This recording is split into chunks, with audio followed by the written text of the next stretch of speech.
됩니다. 오늘부터는 이제 석 장씩 이렇게 넘어가서 보지 않고 매장을 이렇게 보기로 했습니다. 그래서 내일은 2장을 읽게 될 것이고요. 2장을 함께 묵상하게 되는데요. 마태복음 그 첫 책이죠. 신약 성경의 첫 번째 책 마태복음.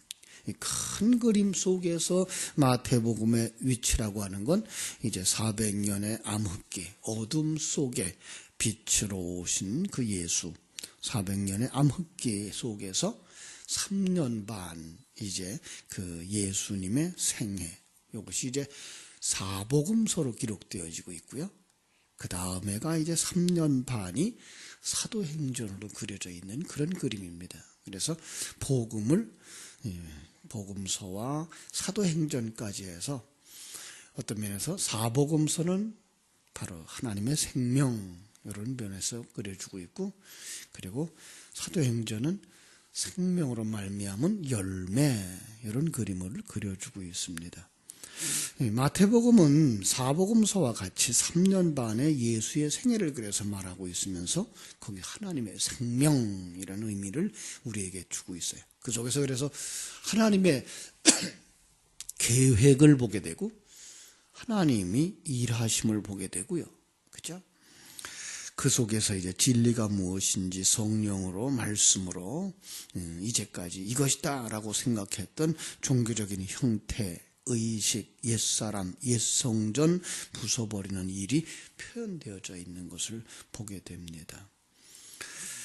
하나님의 생명이 어떻게 열매를 맺느냐 하는 것이 이제 사도행전이고요. 그 부속적인 설명들이 이제 서신서로 나타나면서 그 한 사람 만들기, 창세기 1장부터 2장 3절까지가 구원은 이런 거야 라고 말해놓고 이제 2장 4절부터 24절까지 그 한 사람 만들기 이런 그림을 그려준 것처럼 그 한 사람 만들기의 그림이 요한계시록으로 나와서 바로 요한계시록을 통해서 이것이 구원이야, 이것이 천국이야 라고 가르쳐주는 그런 그림처럼 이제 신약성경도 복음서를 통해서 하나님의 생명을, 그리고 그 생명의 열매를 사도신경으로, 그리고 그 내용들을 설명해 주는 것이 서신서로, 그리고 마지막 요한계시록을 통해서 그 한 사람 만들기의 내용을 설명해 주고 있는 이런 그림을 우리가 그려볼 수가 있습니다. 자, 복음서 그러면 이제 마태, 마가, 누가, 요한 이렇게 나눠지는데요. 마태복음을 사자복음 그러죠. 왕이신 그리스도. 또 마가복음은 이제 소복음, 그래서 종이신 그리스도. 누가복음은 이제 인자복음, 그래서 사람이 되어진, 그러니까 사람이신 예수 그리스도. 요한복음은 독수리복음 그래가지고 영성이죠. 하나님이신 그리스도. 이렇게 해서 바로 예수님은 하나님이시며 또 왕이시고 우리의 속에 오셔서 종의 모습을 가지고 일하신 사람이셨구나 라고 하는 것 우리가 생각할 수 있도록 이렇게 복음서를 가지고 다양한 면에서 우리에게 묘사해 주고 있는 것 볼 수가 있습니다. 보통 사람들이 다 그렇게 생각하고 있습니다. 마태복음 그러면 유대인을 위하여 쓰신 책, 유대인들을 상대로 해서 쓴 책. 관점은 그렇다. 그러나 그것이 내 복음이 안 되면 안 되는 거예요.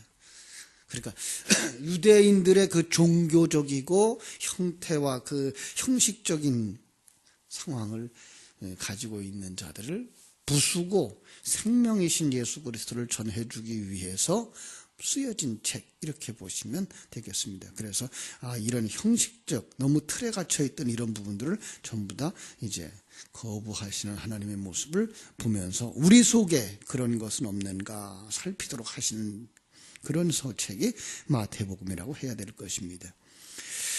그런 면에서 예수님은 우리의 왕으로 묘사되고 내 안에 내가 왕이고 온 줄 알고 사는 것, 그리고 이것저것을 했기 때문에 나는 믿음 있는 사람이야 라고 생각했던 것을 벗겨버리고 예수 생명으로 채우셔서 예수 생명 가진 자들이 되게 하시는 책, 이것이 바로 마태복음이다 이렇게 보시면 됩니다. 신약 성경 처음으로 읽어보려고 딱 펼치면 이제 마태복음인데요. 1장 딱 펼쳐지는 순간 족보가 나와요. 그죠? 큰 장벽이죠. 재미가 없어요, 사실은. 무슨 얘기예요?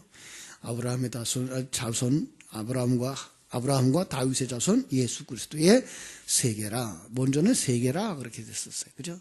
근데 이제 계보라 이런 말로 다 바꿨는데, 혈통적 계보를 가리키기보다는 이게가 아브라함과 다윗의 자손, 예수 그리스도의 역사라 이렇게 표현되는 것이 더 나을 거예요.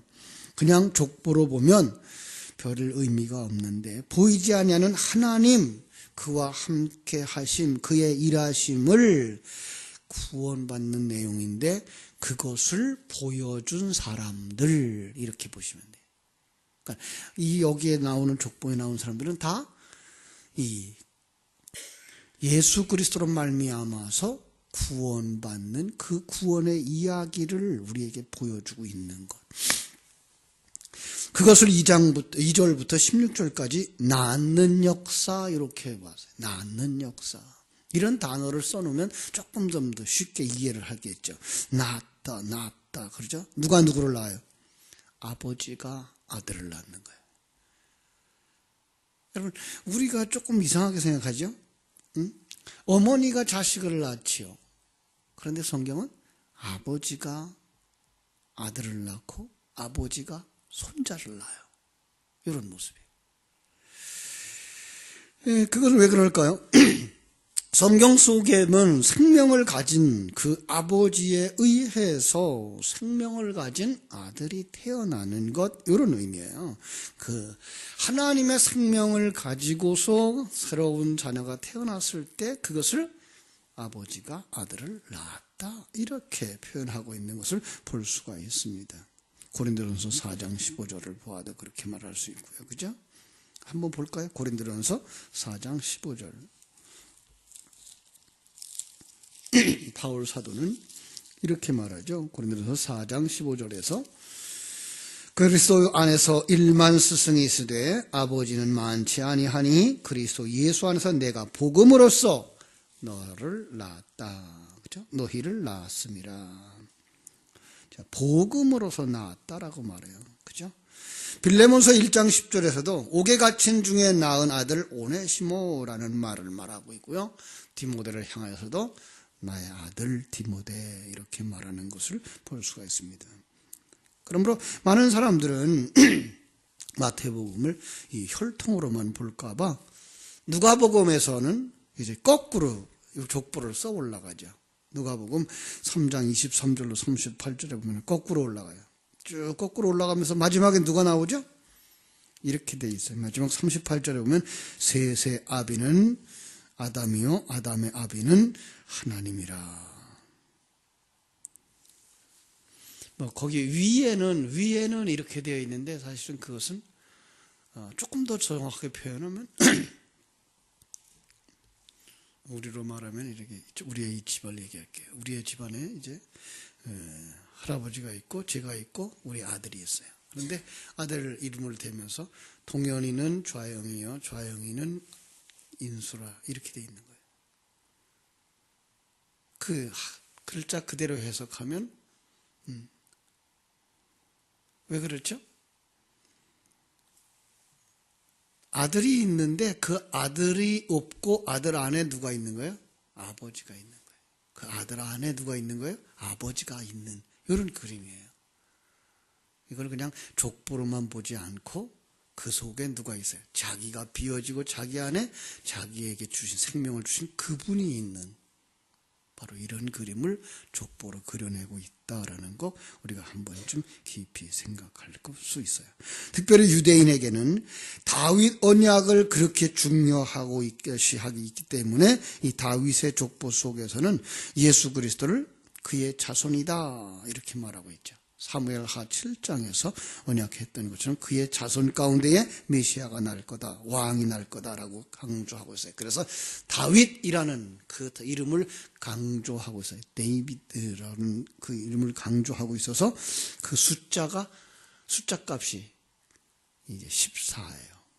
그래서 족보도 놀랍게 14대 14대 14대 이렇게 기록을 해놨어요. 자, 그런데 더 재미난 건 그 14를 풀었으면 7 더하기 7이에요. 그래서 7 더하기 7이 3번 나오면 7이 6개 나와요.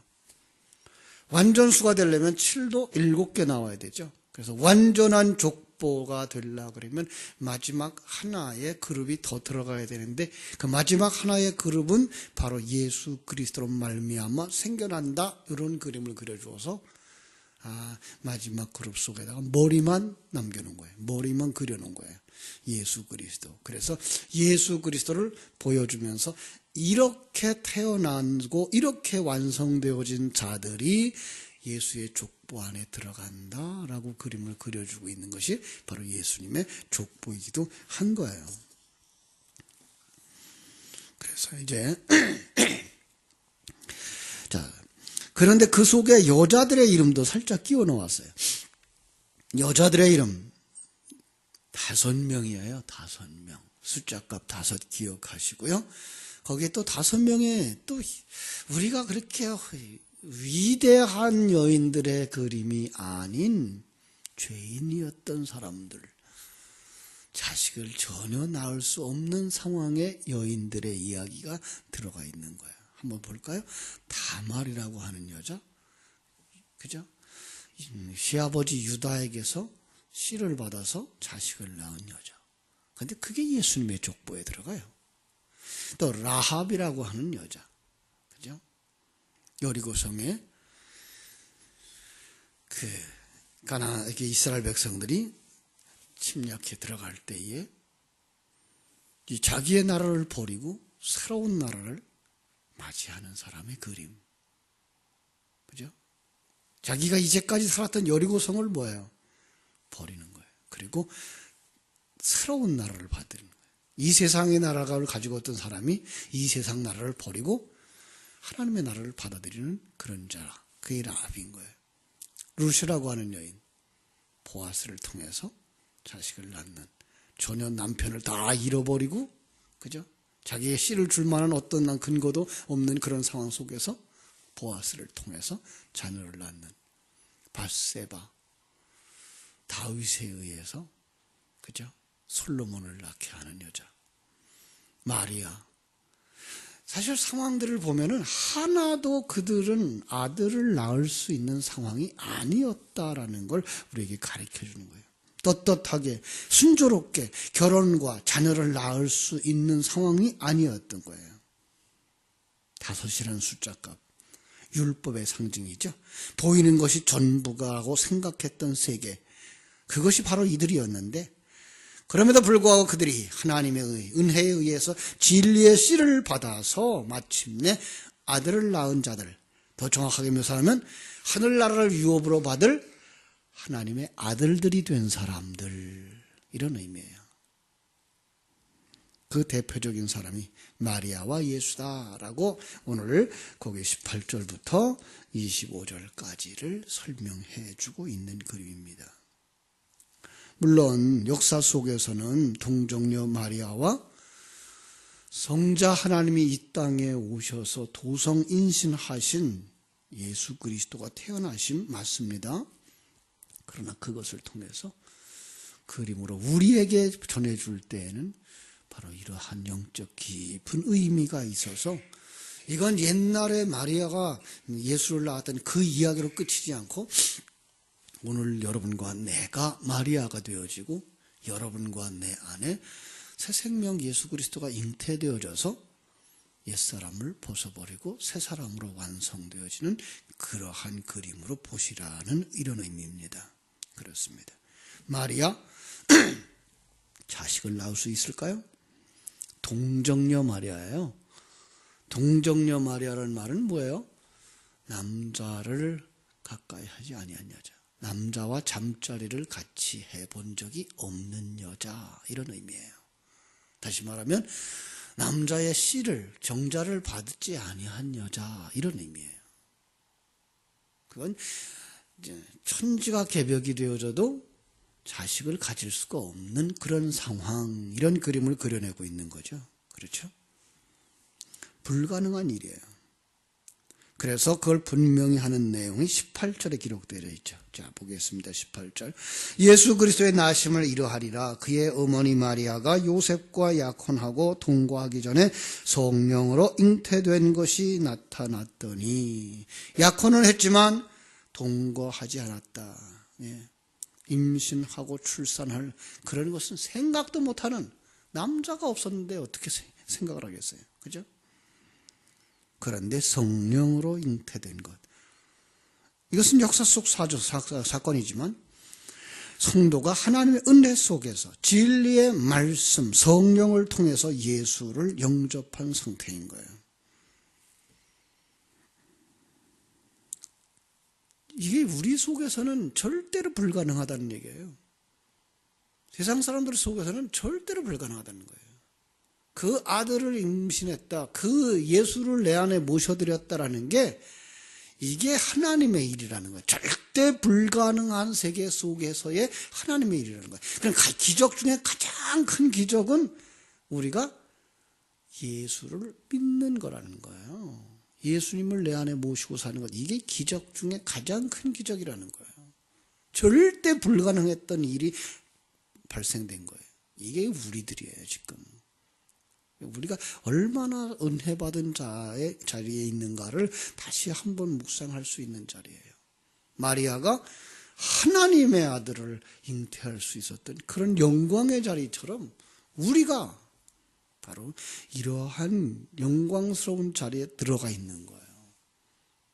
이 부분에 대한 확신이 있고 이 부분에 대한 그 감사와 감격과 희열이 있을 때 우리 앞에 그런 말미암아 빚어지는 고난도 시험도 통과할 수 있는 거예요.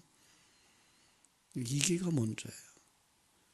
아이고, 예수 믿으면 하나님이 이런 것도 준다더라, 저런 것도 해결한다더라라고 하는 그런 것들을 가지기 전에 절대 불가능했던 역사가 일어났으며 우리가 하나님의 아들로 태어날 소망이 있다고 하는 것, 이것에 대한 감격이 있어야 되는 거예요.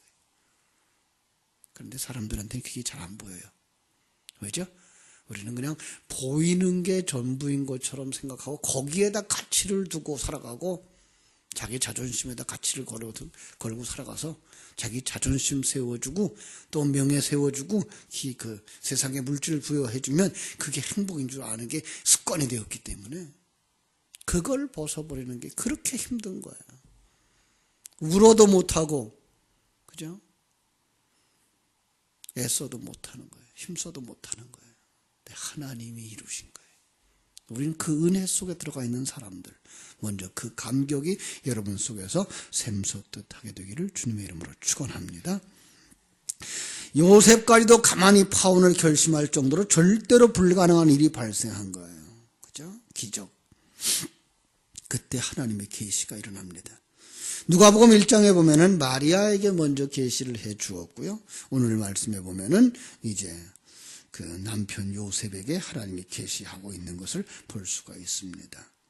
그래서 마리아가 가만히, 요셉이죠. 요셉 19절. 그의 남편 요셉이 가만히 끊고자 했지만 그 일로 생각할 때에 주의 사자가 그에게 가르쳐 주는 거예요. 다윗의 자손 요셉아, 내 아내 마리아 데려오기를 무서워하지 마라. 그에게 잉태된 자는 성령으로 된 것이라. 아들을 낳으린 이름을 예수라 하라. 이는 그가 자기 백성을 그들의 죄에서, 자기 백성을 자기 죄에서였죠. 자기 죄에서예요. 그들의 죄라고 바꿔놨네요. 자기 죄에서 구원할 자이심이라. 이 모든 일이 된 것은 주께서 선지자로 하신 말씀을 이루려 하심이니라. 보라. 그래서 이제 이사야서 7장 14절을 그대로 인용하는 거예요. 보라, 처녀가 잉태하여 아들을 낳을 것이요 그의 이름은 임마누엘이라 하리라. 많은 사람들이 이걸 그냥 여자라고 해석을 하고 싶어 해서, 그죠? 결혼한 여자도 이사야의 아내가 바로 아기를 낳는 것을 예언했었다 이렇게 쓰고 있는데, 아니요, 그런 것보다는 더 중요한 것, 동정녀, 처녀가 맞다라고 생각하시면 됩니다. 예. 그래서 그게 무슨 뜻이에요? 처녀가 잉태하여 아들을 낳을 것이요 그의 이름은 임마누엘이라 하리라. 번역하면 뭐예요? 하나님이 우리와 함께 계시다. 예수님의 상태가, 그 마리아가의 상태가 그 상태고, 지금 여러분과 나의 상태가 그 상태인 거예요. 여러분과 내가 누구와 함께 있어요? 하나님이 우리와 함께 계시다. 어떻게? 여러분과 내 안에 뭘로? 진리로, 생명으로, 성령으로. 그러니까 여러분들은 하나님과 동행하는 자예요. 그래서 하나님을 내 안에 모신 자, 내가 성전인 것이고요. 그죠? 그래서 여러분들은 하나님의 성전으로 지어져 가는 거예요. 여러분들이 성령이 거하시는 성전인 거예요. 여러분이 이제 장차 작은 예수로 태어날 거예요. 여러분이 있어요. 그런데 불구하고 여러분 속에 누가 있어요? 예수만 보여요. 이런 의미예요. 자, 오해하지 마십시오. 역사 속 2000년 전 성자 하나님이 아기 예수로 임신 불가능한 마리아에게 잉태되어 출생한 것은 사실입니다. 분명한 일입니다. 그러나 거기에 여러분과 내 상황을 담아서 주신 거예요. 그래서 디모데전서 2장 15절은 이런 재미난 말의 표현이 있죠. 여자들이 해산함으로 구원을 얻으리라. 더 정확하게 표현한다 그러면 여자들은 아들로 잉태되지, 아들로 태어남으로 구원이 완성된다라는 거예요. 모든 사람들을 여자라고 표현하고 있는 것이고, 그들에게 성령으로 말미암아 하나님의 생명을 가지고, 그리고 그가 아들로 태어나면 그것이 구원이다라는 의미예요. 여러분들 다 하늘나라를 유업으로 받을 아들로 태어나셔야 되고 완성되셔야 되는 것을 믿고, 그 속에 뭐 해야 돼요? 날마다 여러분 속에 있는 새 생명에게 양식을 주어서, 그러니까 점점 자라나서 옛사람을 벗어버리고 새 사람으로 완성되어져 천국을 유업으로 받게 되기를 주님의 이름으로 축복합니다. 기도하겠습니다. 하나님 우리 아버지, 크신 은혜와 사랑을 감사하고 감사합니다. 신약 성경의 첫 페이지를 우리가 펼쳤습니다. 그 속에서는 성자 하나님이 이 땅에 오셔야 됐던 족보를 기록해 주셨고, 마리아를 통해서 이제 잉태되어진 그 이야기를 우리에게 가르쳐 주었습니다. 더 나아가서 그것은 바로 우리가 절대 불가능했던 예수님을 믿는다는 그 일, 하나님의 생명을 가지고 산다는 그 일이 우리 안에 이루어졌음을 인하여 감사하는 자들이 되게 하신 것을 믿고, 이 성경이 펼쳐지는 그 과정 속에서 그것은 남의 이야기가 아니라 오늘 우리들의 이야기라고 하는 사실, 나의 이야기라고 하는 사실에 더 관점을 가지고 성경을 펼쳐볼 수 있는 사람들이 되게 하여 주시옵소서. 바로 성경 속에서는 역사의 이야기를 우리에게 주고 있지만, 그것을 역사적 순서나 역사적 내용만이 아니라 그 역사 속에 꼭 우리에게 전달해 주셔야 할 복음을 담아서, 하나님은 지금 너희 안에서 이렇게 일하고 있단다라고 가르쳐 주실 말씀으로 들을 수 있는 하나님의 사람들이 다 되게 하여 주옵소서. 이것이 바로 생명 있는 자들이며, 이것이 바로 그 영안이 열린 자들이며, 이것이 바로 거듭난 하나님의 백성들의 삶인 것을 더욱더 분명히 알게 해주시고, 하나님의 계획과 하나님의 일하심 앞에서 아멘 주 예수여 어서 오시옵소서라고 기도할 수 있는, 수년 내에 부흥케 하옵소서라고 기도할 수 있는 하나님의 사람들이 다 되게 하여 주시옵소서. 우리 김다희 성도님, 하나님의 은혜를 사모하며 감사의 귀한 예물을 드렸습니다. 주님께서 기뻐 받아주시고 소원을 이루어주시고 정녕 그 심령 속에 감사가 넘쳐나도록 하나님께서 은혜 위에 은혜를 덧입혀 주시옵소서. 모든 성도들이 삶이 다 감사로 점철되어질 수 있도록 우리 하나님 복 주시기를 소원하며 거룩하신 예수님의 이름으로 기도하옵나이다. 아멘. 하늘의